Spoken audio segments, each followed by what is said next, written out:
આગામી હોળી અને ધૂળેટીના પર્વમાં ઇમરજન્સી કોલ સામે 108 સેવાએ કરી વિશેષ વ્યવસ્થા। હોળી અને ધૂળેટીના તહેવારને હવે 2 દિવસનો સમય બાકી છે, ત્યારે 108 ઇમરજન્સી સેવા દ્વારા આગોતરી તૈયારીઓ કરવામાં આવી રહી છે। ખાસ કરીને તહેવારોમાં કે જાહેર રજાઓમાં અકસ્માતો સહિત વિવિધ ઘટનાઓમાં ઇમરજન્સી કોલ સામાન્ય દિવસ કરતાં વધુ ન થતા હોય છે। 108 ઇમરજન્સી સેવાએ પણ કોઈપણ આકસ્મિક પરિસ્થિતિને પહોંચી વળવા માટે કમર કસી છે। અગાઉના વર્ષોના ડેટાના આધારે આ વર્ષે ઇમરજન્સી કેસમાં નોંધપાત્ર વધારો થવાની શક્યતા છે, જેને ધ્યાનમાં રાખીને રાજ્યભરમાં એમ્બ્યુલન્સ અને સ્ટાફની વિશેષ વ્યવસ્થા કરવામાં આવી છે। ઇમરજન્સી 8 સેવાના સીઈઓ જસવંત પ્રજાપતિના કહેવા મુજબ હોળીના દિવસે કેસમાં 12% અને ધૂળેટીના દિવસે 44% જેટલો મોટો વધારો થવાનું અનુમાન છે। સામાન્ય દિવસોમાં આવતા 4680 કોલની સામે આ વર્ષે ધૂળેટીમાં 6750 જેટલા ઇમરજન્સી કોલ્સ આવવાની શક્યતા છે। ખાસ કરીને માર્ગ અકસ્માત અને અન્ય ઈજાઓમાં મોટો ઉછાળો જોવા મળે છે। ઊંચાઈ પરથી પડી જવું, પાણીમાં ડૂબવું, મારામારીના કિસ્સાઓ અને ઝેરી પાણી પીવાના કેસોમાં ધૂળેટીના પર્વ પર નોંધપાત્ર વધારો થતો હોય છે। સૌથી વધુ સુરત શહેરમાં ઇમરજન્સી કેસમાં 53% વધારો જોવા મળી શકે છે। આ ઉપરાંત દાહોદ, પંચમહાલ, આણંદ અને દેવભૂમિ દ્વારકા જેવા જિલ્લાઓમાં પણ ઇમરજન્સીની સંખ્યા વધવાની શક્યતા છે।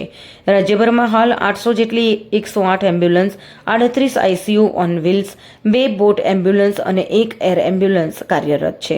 આ ઉપરાંત સરકારી હોસ્પિટલોની 500થી વધુ એમ્બ્યુલન્સ સાથે પણ સંકલન કરવામાં આવ્યું છે। કુલ મળીને 1750થી એમ્બ્યુલન્સ વધુ ઇમરજન્સી સેવામાં તૈનાત રહેશે।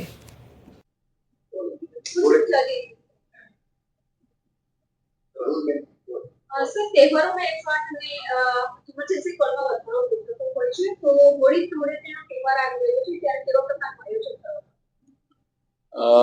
દરેક તહેવારમાં 108 ઇમરજન્સી સર્વિસ દ્વારા અગાઉના વર્ષોના ડેટાનો ઉપયોગ કરી અને સંભવિત કયા વિસ્તારમાં કયા પ્રકારની કેટલી ઇમરજન્સીઝ વધવા પામશે એના માટે જરૂરી મેન પાવર અમારા ઇમરજન્સી રિસ્પોન્સ સેન્ટરની અંદર અને ફિલ્ડમાં એમ્બ્યુલન્સની અંદર તૈનાત અમારા પાયલટ ઈએમટી, એમાં દવાઓનો પુરવઠો, એમ્બ્યુલન્સનું રિપેર મેન્ટેનન્સ અને સુપરવાઇઝરી ફોર્સ, આ બધાનું એલાઇનમેન્ટ કરી અને વધનારા ઇમરજન્સી કોલ્સને સરળતાથી પહોંચી વળાય અને રજાઓનો સમય હોવા છતાં કોઈ પણ ઇમરજન્સીમાં પેશન્ટને યોગ્ય સારવાર તાત્કાલિક મળી રહે તે માટે અમે અગાઉથી જ પ્લાનિંગ કરતા હોઈએ છીએ।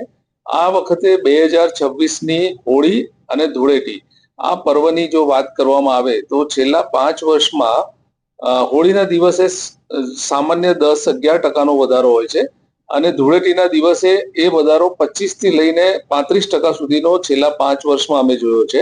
પરંતુ આ વર્ષે ખાસ કરીને હોળીનું પર્વ ચંદ્રગ્રહણના કારણે 2 દિવસ, બીજી અને ત્રીજી તારીખે ઉજવવાનું છે અને એના કારણે બંને દિવસમાં અમારું અનુમાન છે કે સામાન્ય દિવસોમાં રહેતી અમારી 4680 જેટલી ઇમરજન્સી એ 12% જેટલી વધી અને 5255 જેટલી થશે અને ધૂળેટીના દિવસે પાછલા 5 વર્ષ કરતા પણ આ વખતે અસામાન્ય રીતે એટલે કે 44%નો વધારો થઈ અને 6750 જેટલી ઇમરજન્સી સમગ્ર ગુજરાતમાં 108 ઇમરજન્સી સેવાને મળે એવી અમારું ફોરકાસ્ટ છે અને આ ફોરકાસ્ટમાં અમુક સ્પેસિફિક પ્રકારો જેમ કે ઉત્તરાયણમાં અન્ય પ્રકારની ઇમરજન્સી છે, દિવાળીમાં અન્ય પ્રકારની છે, હોળીની જો વાત કરવામાં આવે તો 2 મુખ્ય પ્રકારમાં ખૂબ મોટો વધારો થાય છે, વેહિક્યુલર ટ્રોમા અને નોન વેહિક્યુલર ટ્રોમા। હવે આ વખતે જો વાત કરવામાં આવે તો ધૂળેટીના દિવસે વેહિક્યુલર ટ્રોમામાં 127%નો વધારો થશે અને નોન વેહિક્યુલર ટ્રોમામાં 164%નો વધારો છે અને આમાં પણ ખાસ જેમાં વાહન સંકળાયેલું નથી એમાં કયા કયા પ્રકારની ઇમરજન્સીસ છે તો ઊંચાઈ પરથી પડી જવું, પાણીમાં વગેરેમાં લપસી પડવું, મારામારીના કેસીસ થવા, પાણીમાં ડૂબી જવાના ડ્રાઉનિંગ કેસીસ છે, આ ઉપરાંત પોઈઝનિંગના કેસીસ છે, એસોલ્ટ કેસીસ છે। આ બધી જ વિવિધ પ્રકારની ઇમરજન્સી ધૂળેટીના દિવસે વધારે પડતી જોવા મળે છે। આ ઉપરાંત જે જિલ્લાઓ છે જેમાં પંચમહાલ, દાહોદ, પછી તાપી અને સુરત, આ બધા વિસ્તારોમાં વિશેષ પ્રમાણમાં સામાન્ય દિવસો કરતા ઇમરજન્સીના વધવાનું પ્રમાણ પર્સન્ટેજમાં વધારે પડતું રહેવા પામશે। ખાસ કરીને કયા કયા વિસ્તારો છે કે જ્યાં વધારે જો ઇમરજન્સીની વધવાની વાત કરવામાં આવે તો મોટા શહેરોમાં બીજા શહેરો કરતા સુરતમાં વધારે પડતી ઇમરજન્સીસ થશે, જેમાં 53% રાઇઝ અમને અપેક્ષિત છે. અને આ ઉપરાંત જે નાના જિલ્લાઓ છે એમાં ખાસ કરીને દાહોદ, પંચમહાલ, જ્યારે આણંદમાં પણ સારો એવો વધારો થવાનો છે. દેવભૂમિ દ્વારકામાં પણ ઇમરજન્સીનું પ્રમાણ ધૂળેટીના દિવસે વધશે એવા અમારા આંકડાઓનું ડિટેલ્ડમાં જે એનાલિસિસ કરીએ છીએ એ સૂચવે છે. અને એટલા માટે જ એ વિસ્તારમાં વધારાની એમ્બ્યુલન્સીસ કેવી રીતે અમે કરી શકીએ, ગવર્મેન્ટ હોસ્પિટલ્સ સાથે સંકલન કેવી રીતે કરી શકીએ, અને અમારા કોલ સેન્ટરમાં પણ કોલ ફ્લો વધવાના સામે વધારાના ઈઆરઓસ કેવી રીતે, ડોક્ટર્સ, ઈઆરસી ફિઝિશિયન્સ કેવી રીતે ડિપ્લોય કરીએ, આ બધું જ અમે લોકોએ પ્લાન કરેલું છે.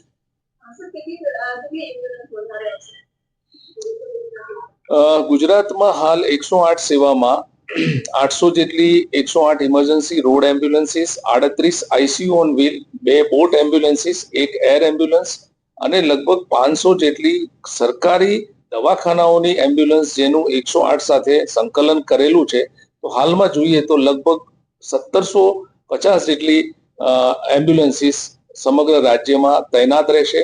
અને આ એમ્બ્યુલન્સ જરૂર પડે ત્યાં નજીકમાં જ ઉપલબ્ધ થાય તે પ્રમાણે અમે ગૂગલ મેપની મદદથી હોટસ્પોટ્સ વગેરે નક્કી કરી અને એનું સ્ટ્રેટેજિક પ્લેસ ઉપર ડિપ્લોયમેન્ટ કરીશું, જેના કારણે અમારો રિસ્પોન્સ ટાઈમ ઓછો રહે અને હોસ્પિટલમાં પણ સંકલન કરવાથી જે પ્રી હોસ્પિટલ કેર અને ડેફિનેટિવ કેર વચ્ચેનું કન્ટિન્યુઅમ ઓફ કેર જળવાઈ રહે અને ગોલ્ડન આવરમાં પ્લેટિનમ મિનિટ્સમાં પેશન્ટની લાઈફ સેવ કરવાની અથવા તો એનું પેઇન મેનેજમેન્ટ પ્રોપરલી થાય તે પ્રમાણે અમારા પ્રયત્નો રહેશે.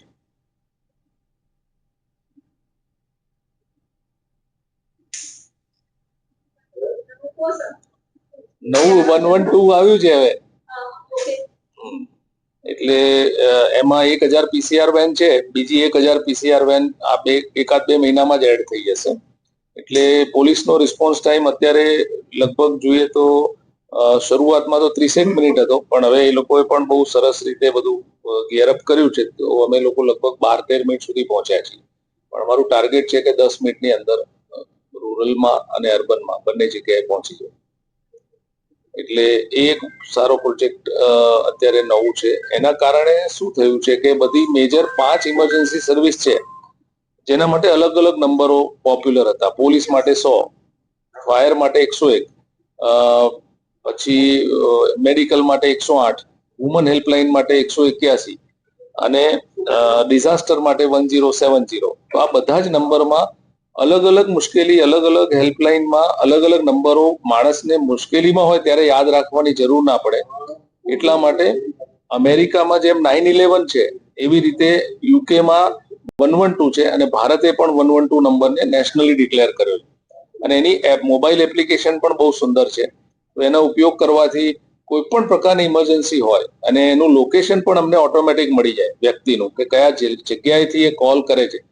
સપોઝ તમે અહીંયા અમદાવાદના છો, તમારું સિમ કાર્ડ અમદાવાદના એડ્રેસ પર રજીસ્ટર્ડ છે, તમે સોમનાથ ફરવા ગયા, ત્યાં કોઈને દરિયા કિનારે હાર્ટ એટેક આવે